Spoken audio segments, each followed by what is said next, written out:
Celebration of Women's History Month, the North Jersey Blues Society is honoring the contributions of female blues artists and industry professionals. Today we have Janiva Magness. Janiva is a singer, songwriter, and author. She is a 7-time BMA recipient. She was awarded the B.B. King Entertainer of the Year, Grammy Award nominee, and has also released 17 albums, her latest, Back for Me. She was also inducted into the Women's Songwriter Hall of Fame. Welcome, Janiva. Thanks, Christy. Thank you so much for doing this. I'm really honored that you would have me on your list. Oh, we're extremely honored to have you. So let's talk about influences. Which women in music paved the way for you, and how have they influenced your path?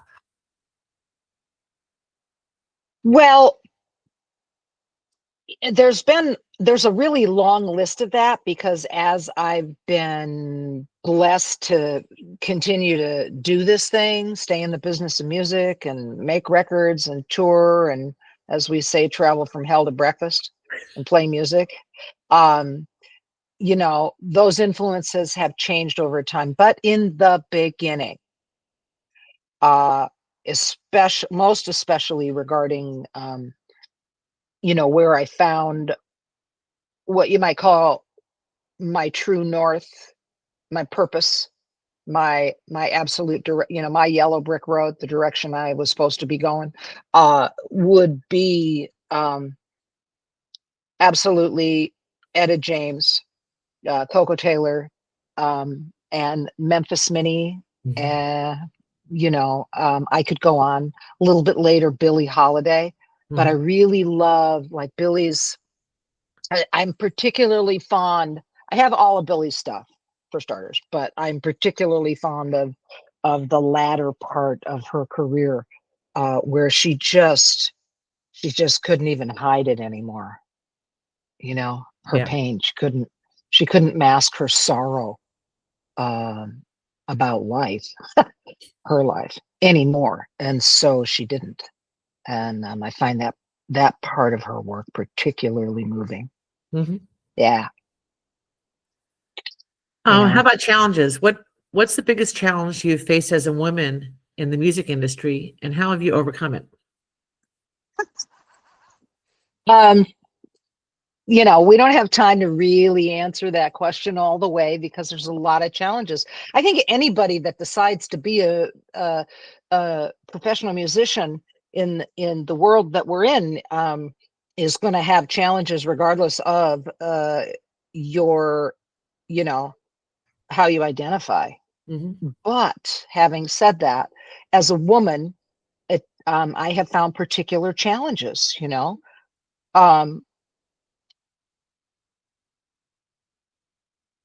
the business of music is basically a patriarchal structure, you know, and there's a long history of that structure, of the patriarchy, you know, and I want to be really, really clear about this. And I was reading something, because I do a fair amount of reading.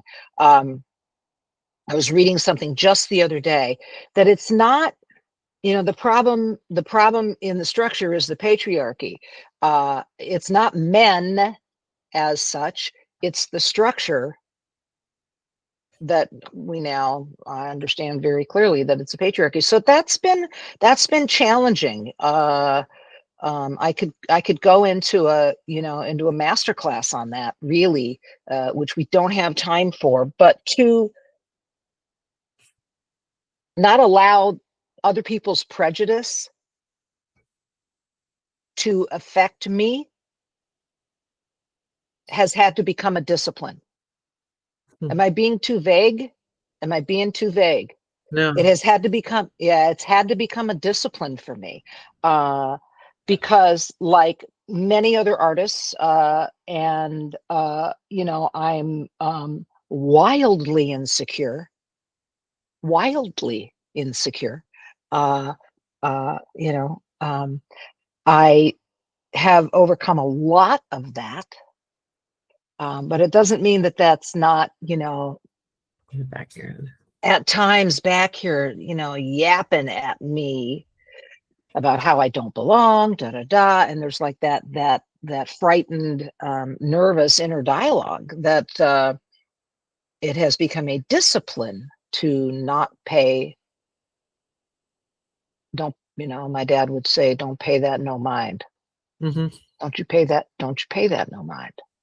And so that's been a challenge. The patriarchal structure, the structure that says, without using the words, you can't do that because you're a woman.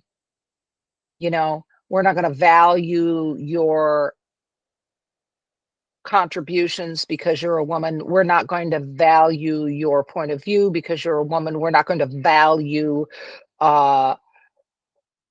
your work because you're female. It's become a discipline to not acquiesce to that. Now, when I say it's become a discipline, moving from a place like that kind of messaging is everywhere. And that kind of messaging can be very upsetting. Hmm. It's very upsetting to hear that over and over and over again. And so to not run around screaming like a maniac is part, no, I'm serious though, is part of how the discipline thing I'm talking about here. Yep. So to have my own power, to be fully in my power, to not allow my bandwidth, my energy, my focus to get stolen by that sort of what I see as a distortion. It's distorted to say that based on my plumbing, if you will, I am not of worth, or I don't have value in this area, that area, or any area. Hmm. It's just a distortion. And so to not turn into a, person who's angry all the time and yelling about that stuff, there's where part of the discipline is, the self-discipline Hmm. of, well, I'm going to hear you out. I'm going to listen to what you have to say. And I'm going to come ahead anyway. I might be nervous about it, but I'm going to move ahead anyway. I might be frightened, but I'm going to move ahead anyway. I might be scared, but I'm not going to let that stop me. I'm just not going to let that stop me. And that's become a real discipline for me. Because it's not that I don't have those, I don't second guess myself, or I don't have those anxieties or those fears, but what am I going to do with it? Right. And I hope I'm not being too like weird and vague, but man, I'm telling you, it's been huge. And ultimately, I believe that it has served me really well. The short version of that is, people might say, what, something's wrong with that girl because she won't quit. She just won't. She won't quit. What do you mean? In 2026, she's going to put out her 18th album. Really? Congratulations. Thank you. Yeah, I'm really happy about that. I'm really happy about that. The 17th album, back for me. The 16th album was kind of a tell. What was that called? That was called Hard to Kill. Okay?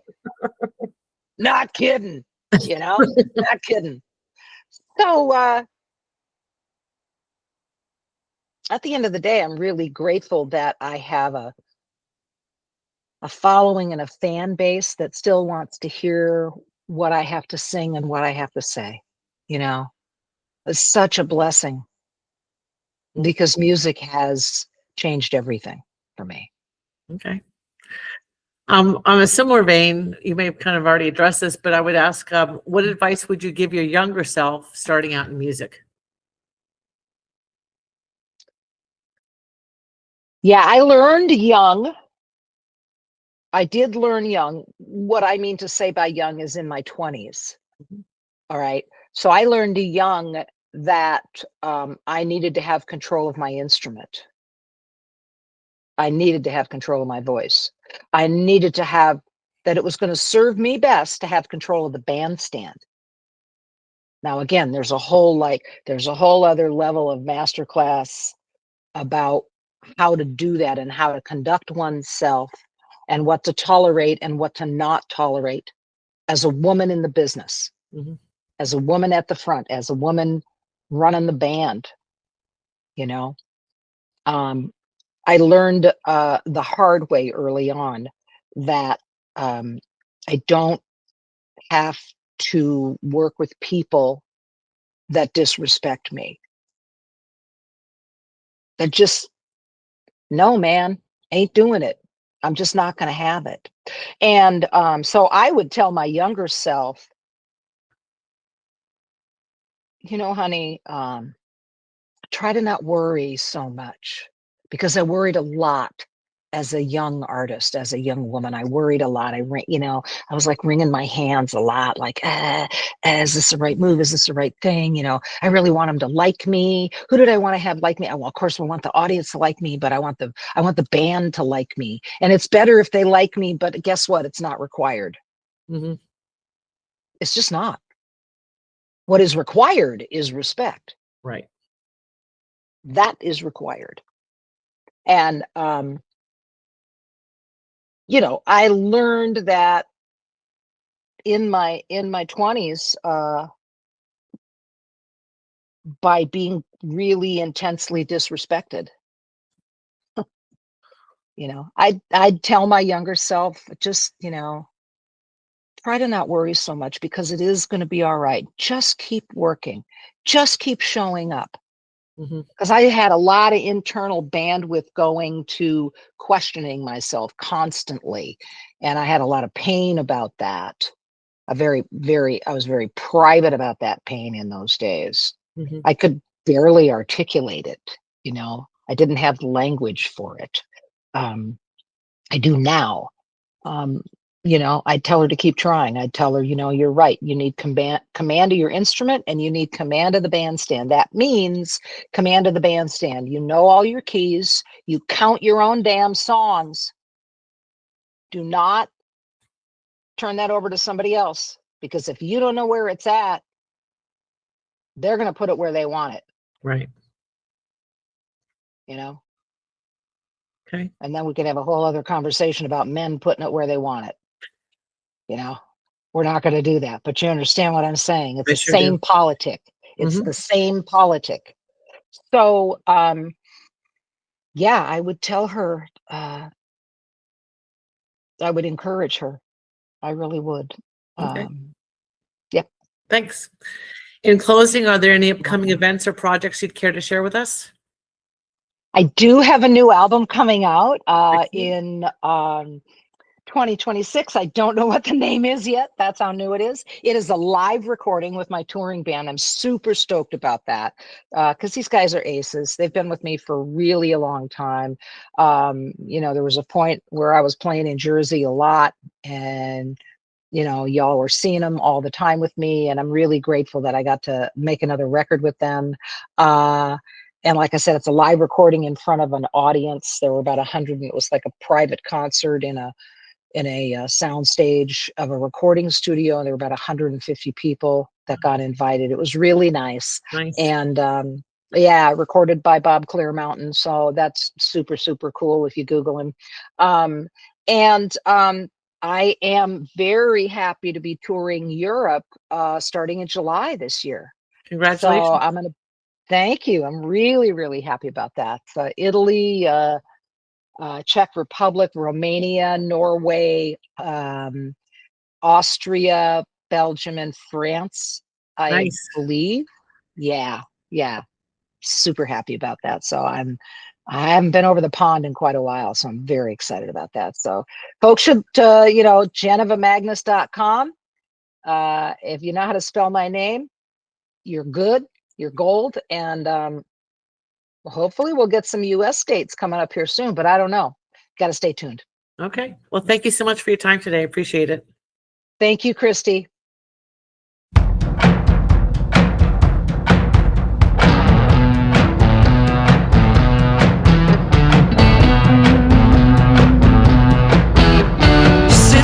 quit you digging them holes.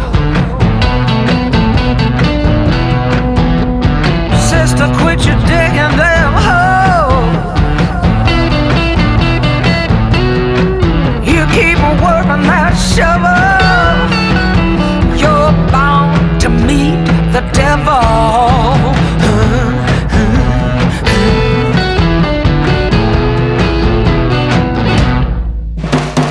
I met a gal, she had a little demon. Hey, I met a girl, she had a little demon. She buried that demon in the desert dirt. She couldn't kick the feeling.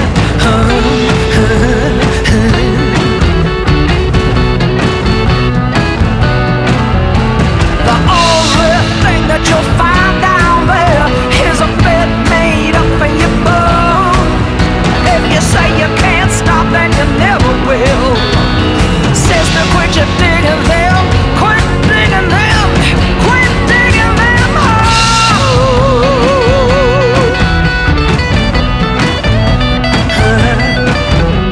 If she can't get out of this place, there's gonna be trouble. If she can't get out of this place, there's gonna be trouble. She'll never find what she's digging for. She'll never have to dig no more.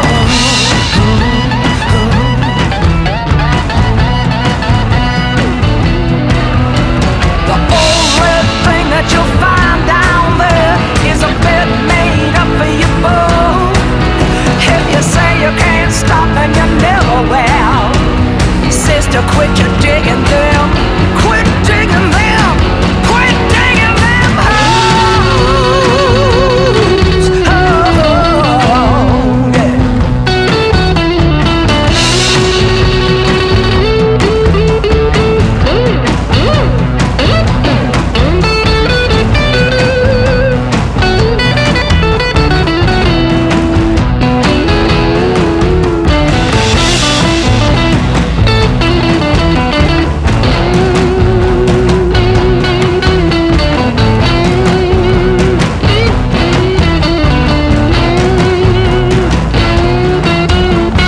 Sister, quit you digging them holes.